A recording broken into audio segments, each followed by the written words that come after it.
Assalamualaikum Sobat Islam Trending, semoga kita semua diberi kesehatan dan rezeki yang melimpah. Kali ini kita akan menceritakan kisah tentang Abu Nawas. Tugas yang mustahil, Abu Nawas belum kembali. Kata istrinya, ia bersama seorang pendeta dan seorang ahli yoga sedang melakukan pengembaraan suci. Padahal saat ini Baginda amat membutuhkan bantuan Abu Nawas.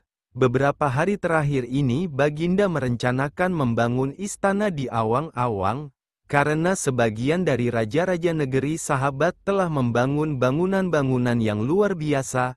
Baginda tidak ingin menunggu Abu Nawas ibih lama lagi.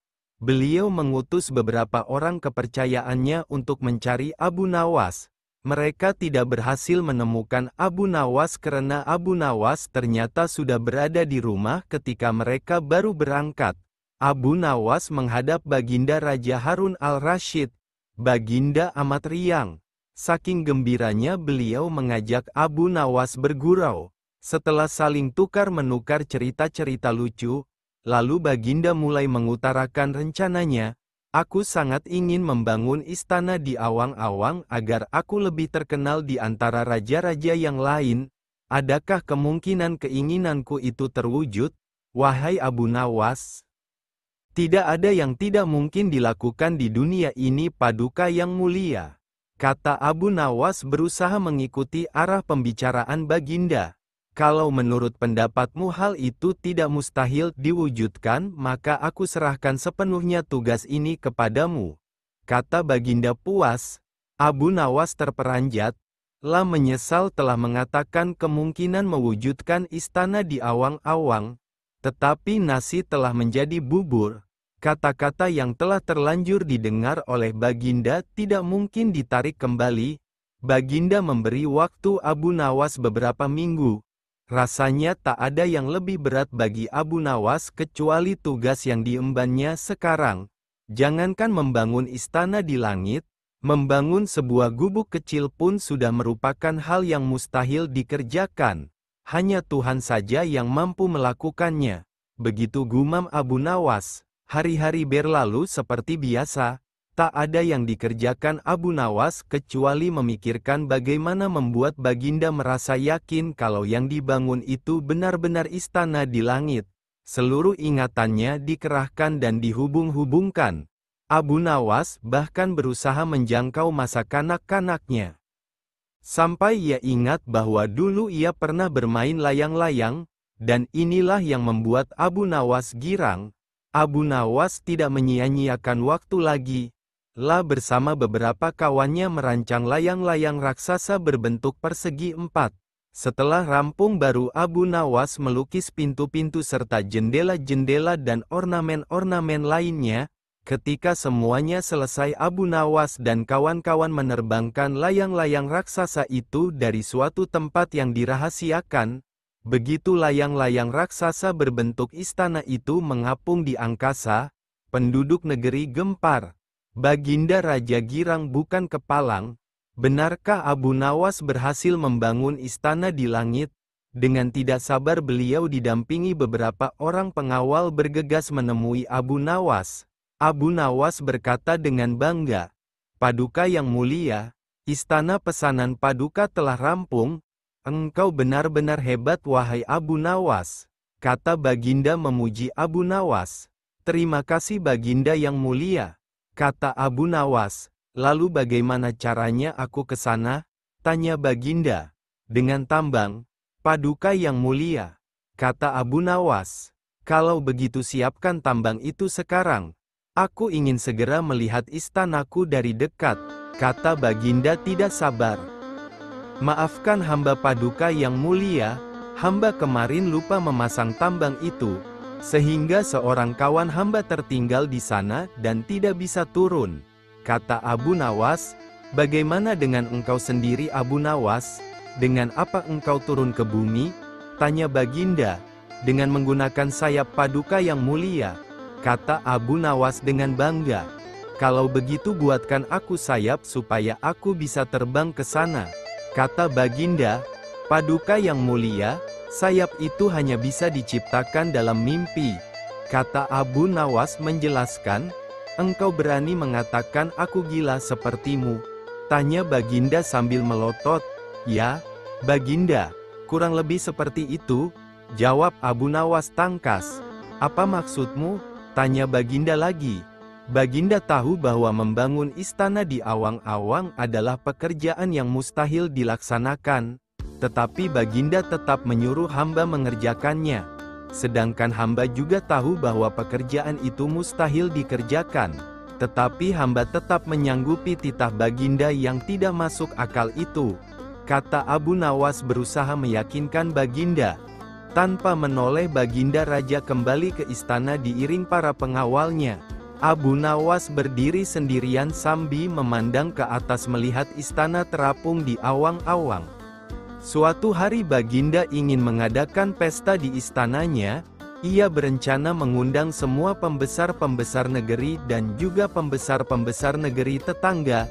Tetapi, pesta yang akan diadakan kali ini sangatlah berbeda, karena Baginda Raja menyelipkan sebuah rencana untuk mengerjai Abu Nawas dan kali ini Baginda sangat yakin jika Abu Nawas akan masuk ke dalam perangkap. Tibalah pada hari yang sudah ditentukan untuk menggelar pesta. Seluruh undangan, termasuk Abu Nawas yang turut diundang berhadir di istana.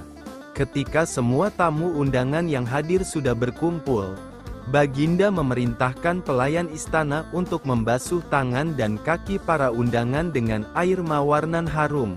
Satu persatu tamu undangan yang hadir telah selesai dibasuh. Kini tinggallah giliran Abu Nawas. Tidak pernah menyangka sebelumnya jika pada hari itu ia akan menjadi bahan tertawaan Baginda dan para undangan yang berhadir.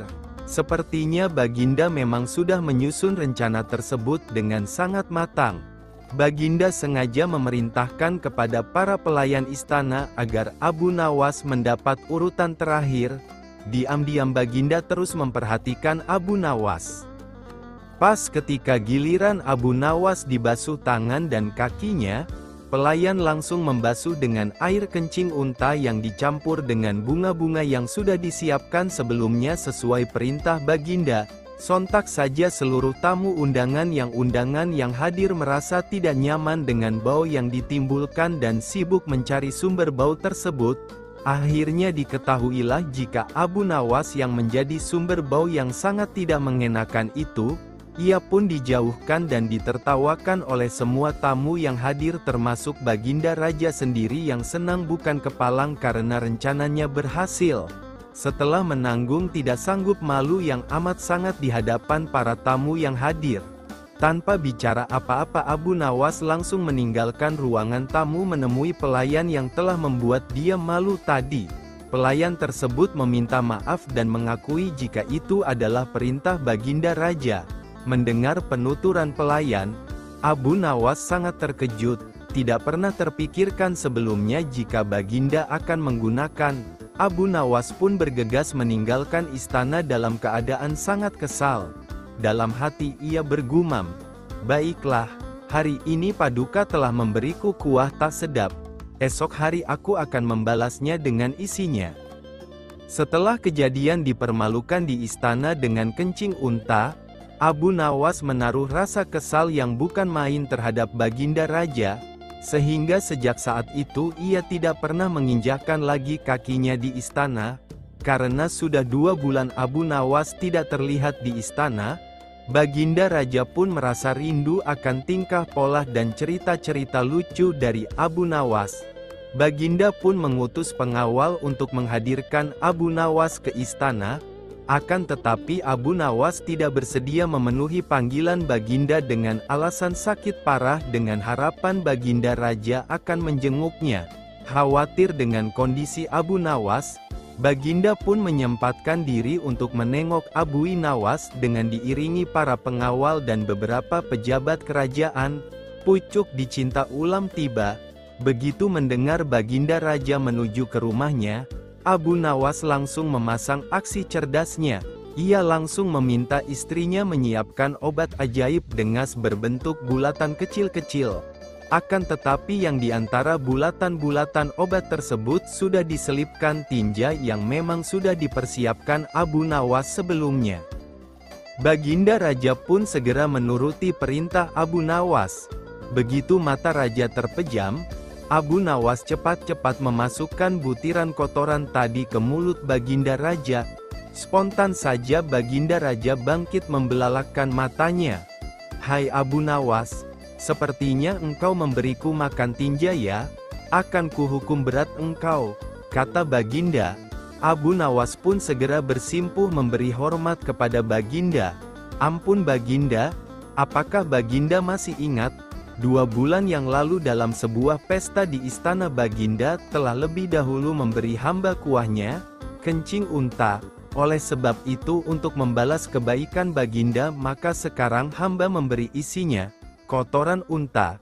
Jikalau bukan karena kejadian itu, hamba tidak akan berani melakukan ini pada Baginda. Jika Baginda bersikeras ingin menghukum hamba, maka kejadian ini akan hamba beritahukan kepada orang lain," kata Abu Nawas. Mendengar penuturan Abu Nawas, Baginda pun merasa risau takut jika orang mengetahui jika ia telah memakan kotoran unta atas perintah Abu Nawas. "Baiklah Abu Nawas, karena kejahilanku kemarin maka aku memaafkanmu. Tapi engkau tidak boleh memberitahukan siapa-siapa tentang kejadian ini," kata Baginda. "Ampun Baginda, jika itu yang Baginda minta seperti itu, lain lagi ceritanya. Hamba minta 100 dinar sebagai biaya jaga rahasia," jawab Abu Nawas. "Dasar kau Abu Nawas," kata Baginda geram.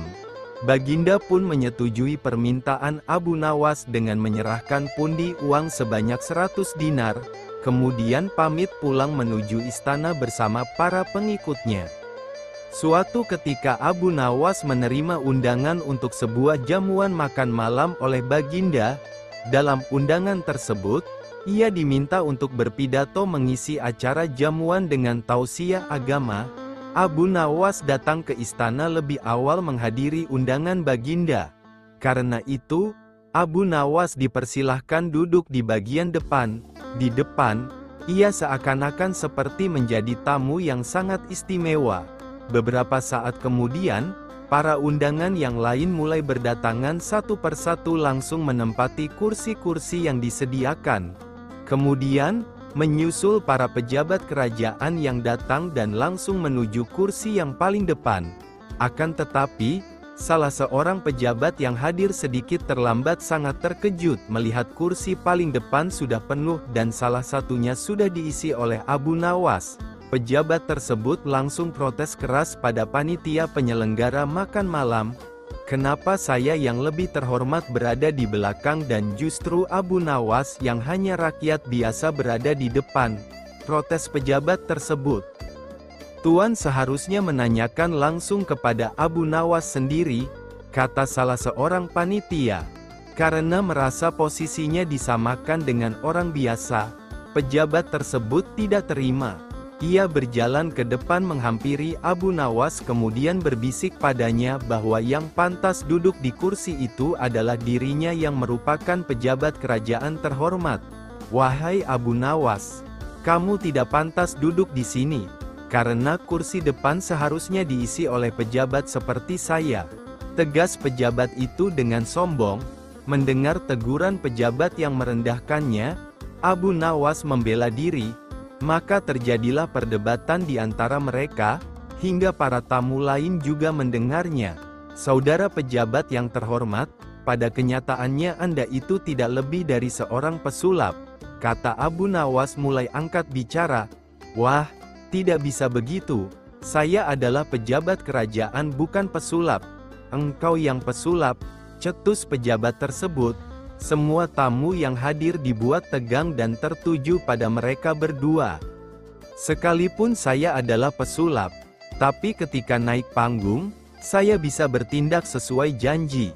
Saat saya berjanji mengubah sapu tangan menjadi kelinci, maka bim salabim, sapu tangan itu benar-benar berubah menjadi kelinci," kata Abu Nawas.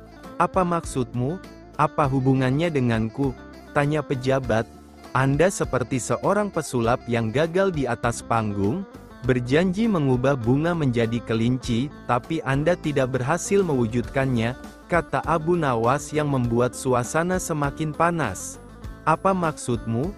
Tanya pejabat itu marah. Sebelum menjadi pejabat Anda berjanji akan merubah nasib rakyat kecil menjadi lebih baik. Tapi, setelah menjadi pejabat, keadaan rakyat kecil sama saja seperti sebelum Anda menjadi penjabat, jelas Abu Nawas. Wajah pejabat tersebut menjadi merah, ia diam terdunduk dipermalukan Abu Nawas di depan para tamu yang hadir. Abu Nawas kembali bertanya padanya, "Nah, kalau begitu, mana yang lebih pantas duduk di sini?" Tanya Abu Nawas kembali.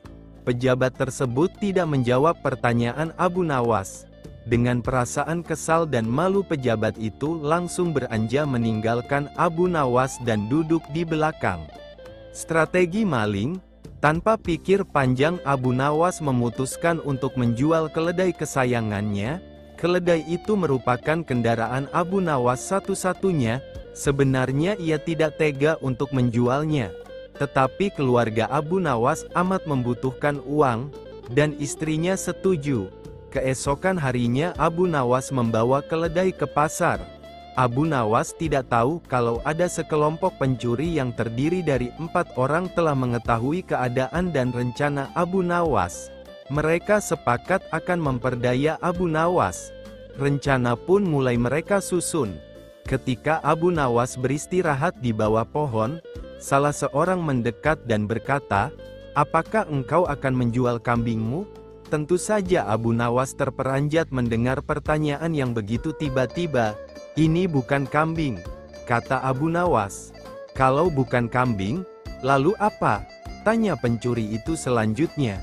"Keledai," kata Abu Nawas. "Kalau engkau yakin itu keledai, jual saja ke pasar dan tanyakan pada mereka," kata komplotan pencuri itu sambil berlalu. Abu Nawas tidak terpengaruh, kemudian ia meneruskan perjalanannya. Ketika Abu Nawas sedang menunggang keledai, pencuri kedua menghampirinya dan berkata, "Mengapa kau menunggang kambing? Ini bukan kambing tapi keledai." "Kalau itu keledai aku tidak bertanya seperti itu. Dasar orang aneh, kambing kok dikatakan keledai?"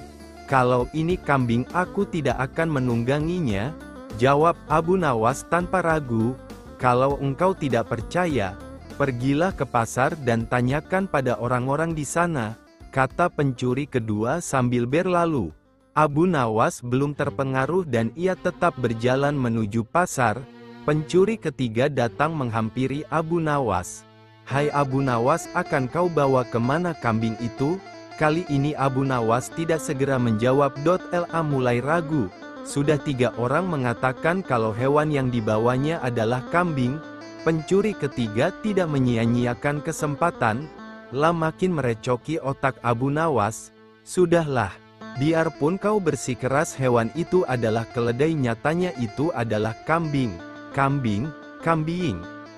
Abu Nawas berhenti sejenak untuk beristirahat di bawah pohon. Pencuri keempat melaksanakan strategi busuknya. La duduk di samping Abu Nawas dan mengajak tokoh cerdik ini untuk berbincang-bincang. "Aha, bagus sekali kambingmu ini." Pencuri keempat membuka percakapan. "Kau juga yakin ini kambing?" tanya Abu Nawas. "Loh, ya jelas sekali kalau hewan ini adalah kambing. Kalau boleh aku ingin membelinya. Berapa kau mau membayarnya?" 3 dirham. Abu Nawas setuju. Setelah menerima uang dari pencuri keempat, kemudian Abu Nawas langsung pulang. Setiba di rumah, Abu Nawas dimarahi istrinya. "Jadi keledai itu hanya engkau jual 3 dirham lantaran mereka mengatakan bahwa keledai itu kambing?" Abu Nawas tidak bisa menjawab. La hanya mendengarkan ocehan istrinya dengan setia sambil menahan rasa dongkol. Kini ia baru menyadari kalau sudah diperdayai oleh komplotan pencuri yang menggoyahkan akal sehatnya.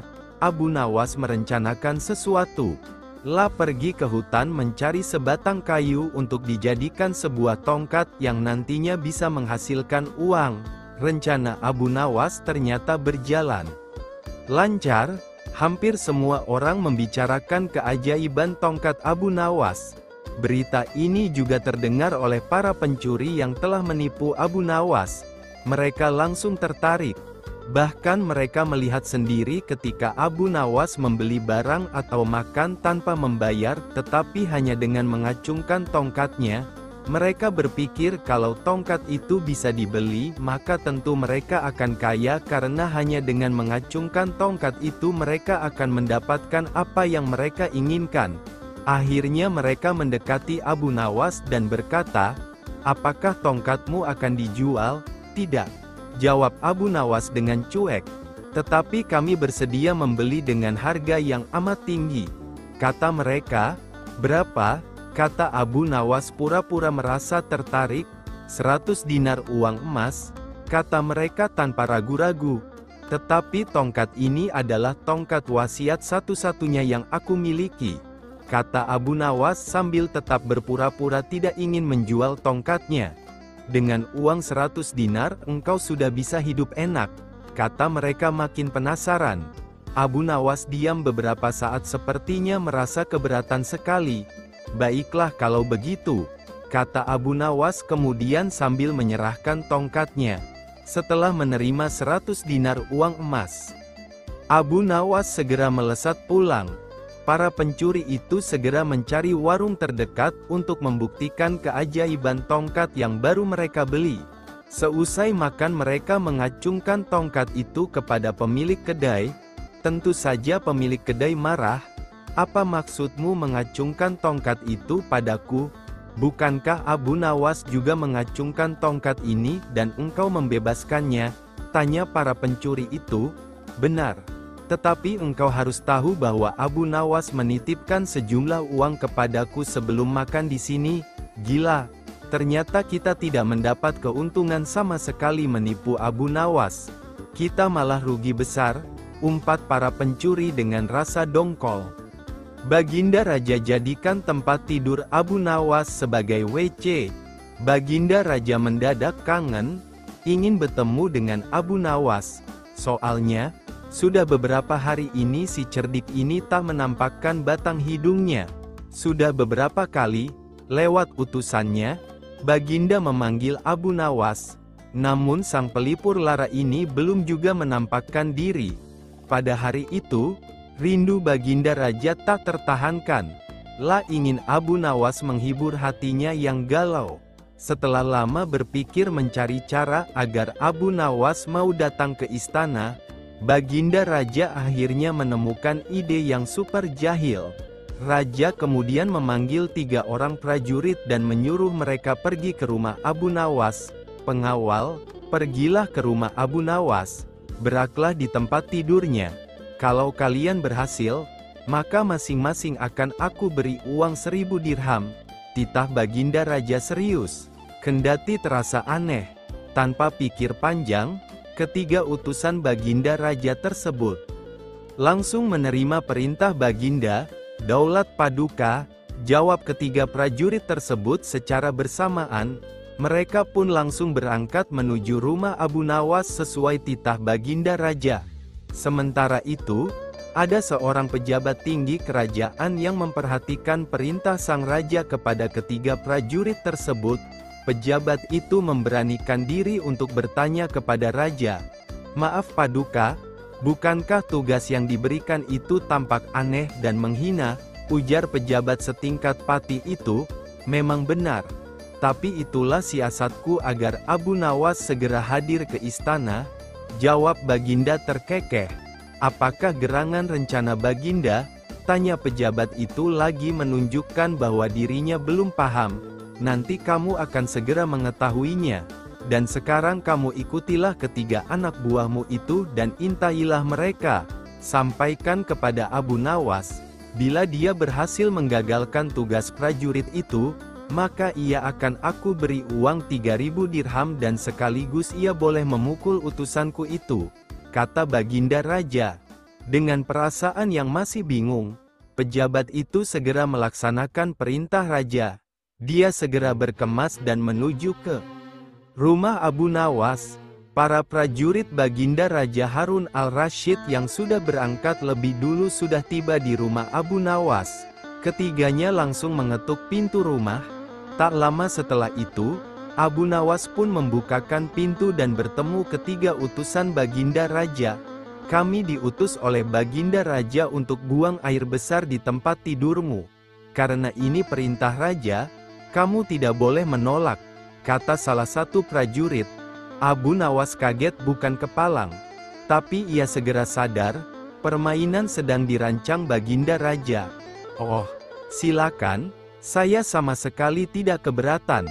Silahkan saja kalau kalian mampu melaksanakan perintah Raja, ucap Abu Nawas kemudian, segera memutar otak. Betul? Tanya prajurit Raja memastikan. Iya, silahkan saja, sahut Abu Nawas enteng. Abu Nawas mengawasi orang-orang itu beranjak ke tempat tidurnya dengan perasaan geram yang sudah ia tahan. Betul-betul kelewatan, gumam Abu Nawas dalam hati. Abu Nawas memutar otak untuk menggagalkan tindakan bodoh dan kurang ajar tiga prajurit itu.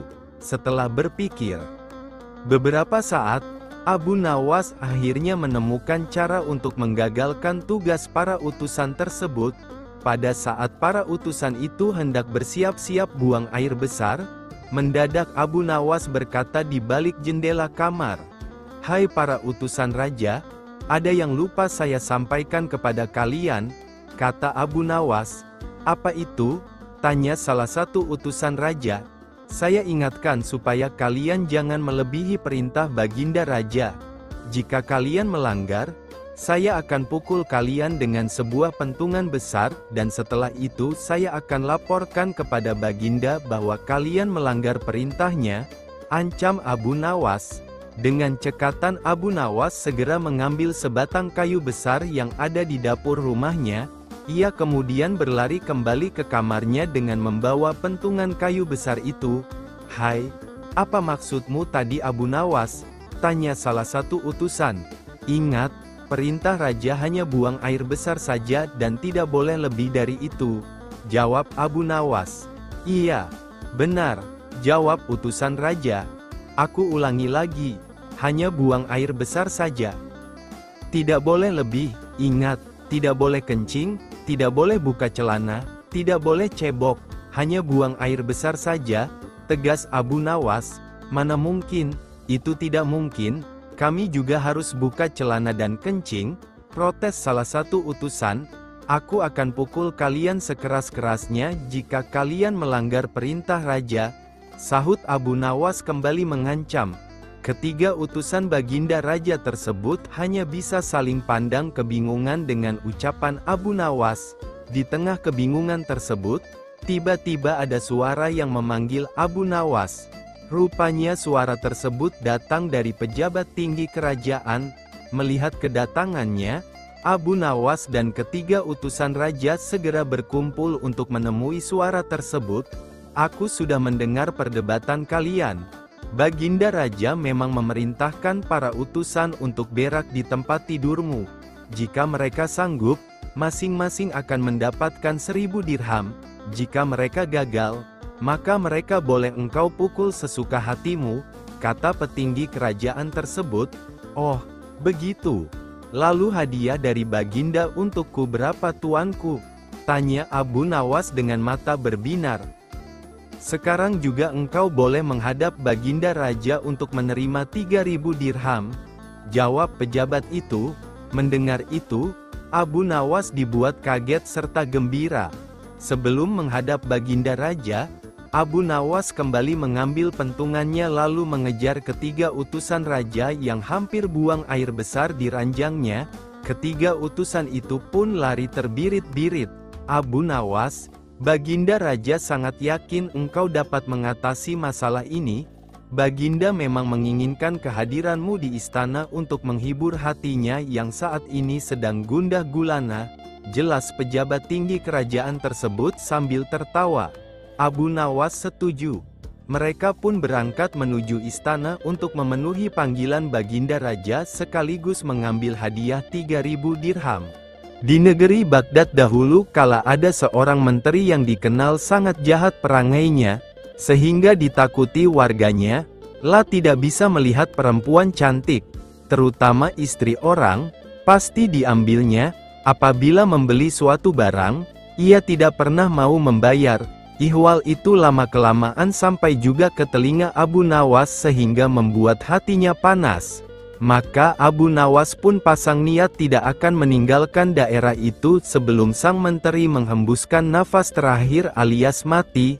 Kemudian Abu Nawas berangkat ke tempat menteri itu tinggal dan sengaja menyewa rumah yang berdekatan untuk melakukan investigasi. Setelah beberapa hari bergaul dengan penduduk di situ, ia pun kenal dengan sang menteri dan bahkan bersahabat baik. Begitu baiknya pendekatan yang dilakukan sampai-sampai menteri itu tidak bisa mencium rencana busuk Abu Nawas. Abu Nawas boleh masuk dan keluar rumah itu dengan bebas, sehingga ia tidak menaruh curiga sama sekali kepadanya.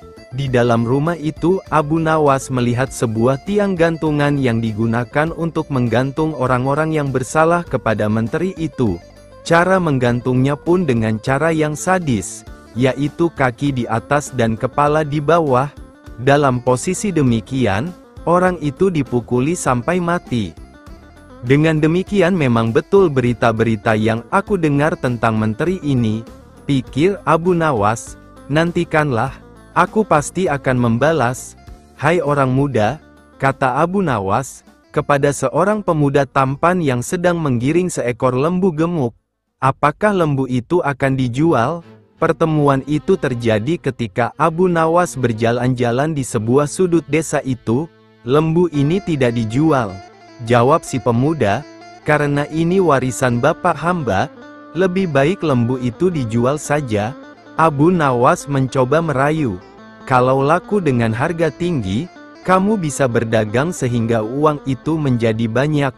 Betul juga kata tuan, jawab si pemuda setelah berpikir sejenak. Namun untuk menjualnya hamba harus berkonsultasi dengan ibu di rumah. Kalau ibu setuju boleh tuan membelinya. Itu akan lebih baik, ujar Abu Nawas. Sementara anak muda itu pulang, Abu Nawas memeras otak. Ia akan berusaha memanfaatkan ketampanan wajah anak muda itu untuk melaksanakan rencananya. Hai menteriku, tunggulah bagianmu kelak, kata Abu Nawas dalam hati dengan perasaan geram. Ibu setuju menjual lembu ini, kata pemuda itu kepada Abu Nawas, setelah keduanya bertemu lagi.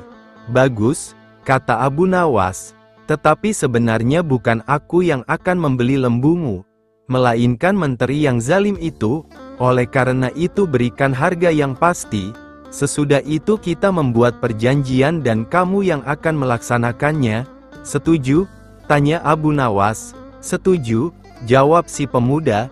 Giringlah lembumu itu ke kebun, dan tunggulah aku di sana, kata Abu Nawas. Aku akan ke rumah menteri itu dan setelah itu aku menemuimu. Hai menteri, ada seorang pemuda yang akan menjual seekor lembu gemuk, kata Abu Nawas. Jika Anda tertarik, silahkan Anda beli dengan harga yang pantas, tidak mahal. Mari kita ke kebun itu. Berapa harganya? Tanya si menteri begitu sampai di kebun. Las sangat tertarik dan ingin segera membelinya. 50 dinar, jawab si pemuda. Boleh ditawar? Tanya si menteri. Tidak bisa, karena lembu ini warisan bapak hamba, jawab si pemuda. Baik, pasti kebayar harga itu, ujar si menteri.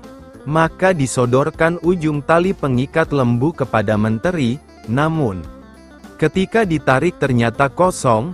Rupanya diam-diam Abu Nawas telah melepas binatang itu. Namun karena harga telah disepakati, pemuda itu meminta bayarannya. Mana lembunya? Tanya si menteri. Masa hanya talinya? Aku tidak sudi membayar. Keduanya pun berbantah-bantahan dengan sengitnya. Aku minta bayarannya, kata si pemuda. Kalau tidak mau bayar, kembalikan lembuku. Apa yang mesti ku bayar, dan apa yang harus ku kembalikan? Gila si menteri. Cuma tali yang kau berikan kepadaku. Nih, ambillah, aku tidak butuh tali. Kerjamu memang cuma menipu dan menganiaya orang, kata si pemuda lagi. Kamu memang zalim, mau makan darah orang kecil. Si menteri tidak menggubris lagi perkataan itu, ia berjalan pulang ke rumahnya. Sementara si anak muda hatinya sangat sedih. Lembu hilang, uang melayang. Barangkali memang itulah nasibku. Apa boleh buat, keluhnya.